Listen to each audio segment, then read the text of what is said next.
Megan Selensky looked into exactly how the park water is tested and how those officials are making those decisions on which beaches to close and which ones to stay open. Megan, what'd you learn? Well, I learned that swimming water at Presque is tested several times a week for some waterborne diseases. I spoke with Erie News Now contributor epidemiologist Dr. Becky Dawson, and she explains why those tests are so important to our overall health and well-being this summer. Water quality tests check the levels of contaminated waters that could lead to waterborne diseases. One of the major pathogen threats is E. coli, but these tests also track any harmful algae blooms that may pop up. Sewage contamination is a major factor behind the rise in E. coli and other bacterial levels.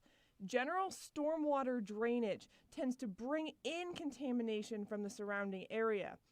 This is why it's extremely important to pay attention to those restricted swimming advisories.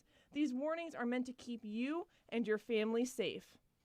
When you have sewage in the water, it's going to cause problems. It's going to cause all sorts of problems. If you swallow the water, it's going to make your gastrointestinal tract unhappy. If you have any broken skin on your body, it could cause an infection. So even like just little like cuts along your cuticle, along your nails, if the bacteria or any viruses that are in that, fecal matter gets into a cut, it can cause really serious infections. So when they say the water is unsafe, they're not joking. This is a really serious health concern.